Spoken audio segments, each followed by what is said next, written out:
मेरा आगमन हुआ है और ऐसे इस पूरे कार्यक्रम में मंच पर विराजमान भैया देवेंद्र जी हमारे भोजीपुरा से 2 बार सांसद रहे, मंत्री रहे और वर्तमान में सदस्य विधान परिषद है। ऐसे पार्टी की बहुत वरिष्ठ नेता माननीय भंवरलाल मौर्य जी यहाँ पर व्यवस्थाओं में लगे, हमारे सभी मिशन से जुड़े हमारे भाई लोग और यहाँ पर बड़ी संख्या में उपस्थित पूरे अड़ोस पड़ोस के क्षेत्रों से आए हुए मातृशक्ति और यहाँ पर संतजन इस संगत में मुझे पहली बार आने का अवसर मिला है और मैं खुद में आश्चर्यचकित हूँ, इतनी बड़ी संख्या में यहाँ पर सब आए हैं।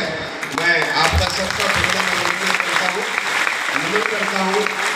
स्वामी जी के विचार साहित्य के माध्यम से मैं सुनता रहा, पढ़ता रहा और चूँकि मैं खुद में कॉलेज में अध्यापक था तो बहुत सारे ऐसे आज संत जी से जुड़े हुए, महाराज जी से जुड़े हुए कुछ शिष्य लोग मुझे मिलते रहते थे, कुछ चर्चा करते थे और हालांकि मैंने कभी उनकी बातों पर बहुत विशेष ध्यान नहीं दिया, पर फिर भी मेरे मन में जिज्ञासा अवश्य रही कि कभी सौभाग्य मिलेगा तो जाऊंगा, मिलूंगा। एक बार भेड़ी में बहुत साल पहले 15-20 साल पहले कार्यक्रम हुआ था, उसमें मैं थोड़ी देर के लिए, हालांकि वो चुनाव का अवसर था, उसमें महाराज जी का मुझे दर्शन भी मिला, आशीर्वाद भी मिला और उसमें मैं रहा था।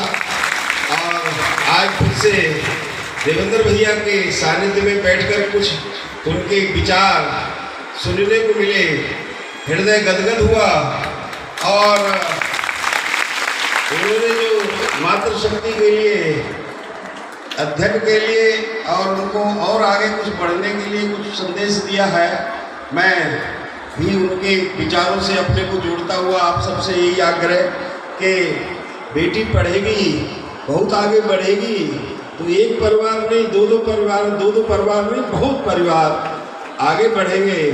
तो मैं मातृशक्ति से यहाँ बड़ी संख्या में उपस्थिति है, उनको भी प्रणाम करता हूँ और 2-4 दिन बाद नवरात्रि का कार्यक्रम भी शुरू हुआ है, तो नवरात्रि की उनको बहुत बहुत शुभकामनाएं हैं।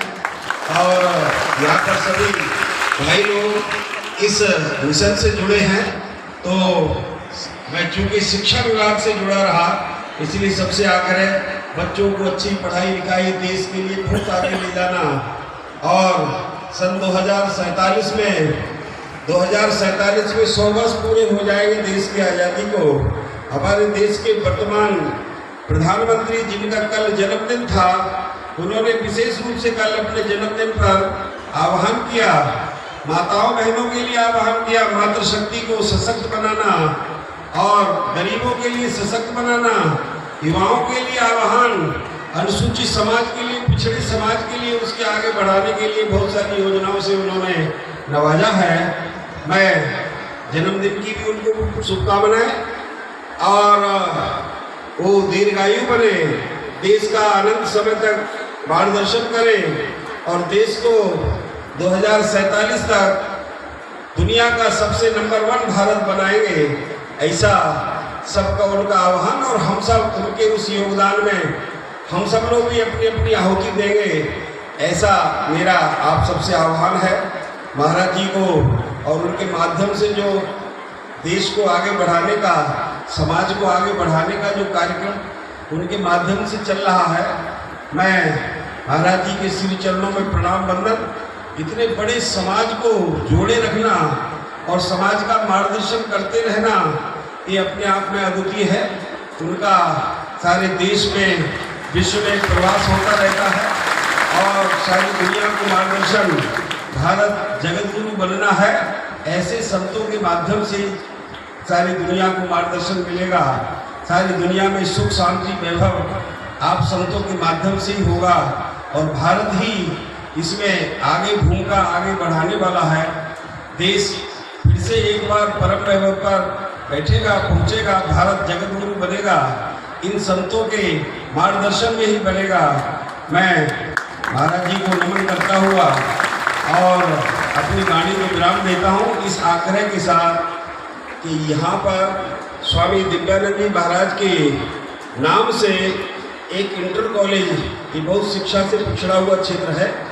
मैं चाहता हूँ कि इस आश्रम में ही कहीं स्थान मिले, कम से कम 1-2 एकड़ भूमि, बाकी बनाने का काम, बाकी काम मैं पूरा करवा लूँगा। मैं ऐसा महाराज जी से आज विशेष रूप से इस आग्रह के साथ आया था। स्वामी दिव्यानंद जी महाराज इसी संस्था यही चलाएगी, देखभाल यही करेगी, बाकी पढ़ने पढ़ाने के लिए, उनके लिए, बच्चों के लिए एक उचित स्थान मिलेगा।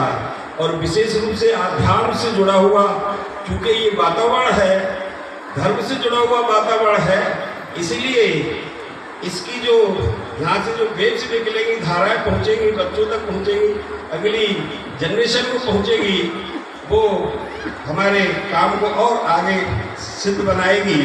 मैं महाराज जी से मैंने निवेदन किया है, और यहाँ पर हमारे जो और माननीय लोग हैं तो महाराज जी से और बात कर लेंगे।